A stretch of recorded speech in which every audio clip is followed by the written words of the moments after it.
ஓம் சக்தி. தமிழறிஞர் ஒருவர் ஸ்தூல பஞ்சாட்சரம் சூக்கும பஞ்சாட்சரம் இரண்டையும் ஸ்ரீவித்யை மந்திரத்தையும் மாற்றி மாற்றி ஜபம் செய்து கொண்டு வந்தவர்.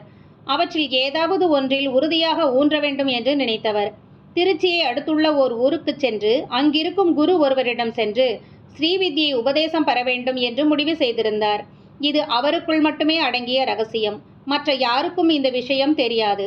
அவர் அன்னையிடம் ஒரு நாள் அருள்வாக்கு கேட்கச் சென்றார். வா மகனே, பொறிக்குள் மாட்டிய எலியைப் போல சுற்றி சுற்றி வருகிறாய். ஸ்தூலம் சூக்குமம் என்பவற்றை மாற்றி மாற்றி பண்ணுகிறாய்.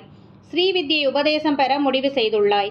மகனே, லலிதா சகஸ்ரநாம மந்திரத்தில் வரும் பஞ்ச பிரேதாச நாசுனாயை நம, பஞ்ச பிரம்ம ஸ்வரூபண்யை நம என்ற மந்திரம் தெரியுமா? எல்லாவற்றிற்கும் மேலாக நான் அமர்ந்துள்ளேன் என்பதை அறிவாயா?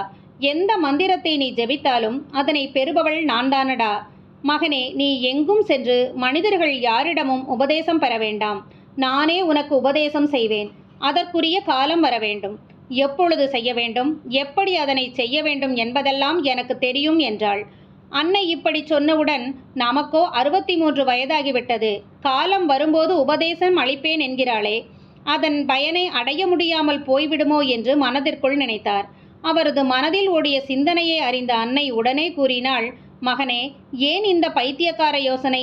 நானே முன்னின்று உபதேசம் செய்தால் சோபான முறையில், அதாவது படிப்படியாக நீ செல்ல வேண்டியதில்லை. சோபான முறையில் சென்றால் நீ எந்த பயனை அடைவாயோ அதை ஒரே நாளில் அடைந்து விடலாம் என்றாள் அன்னை. ஓம் சக்தி.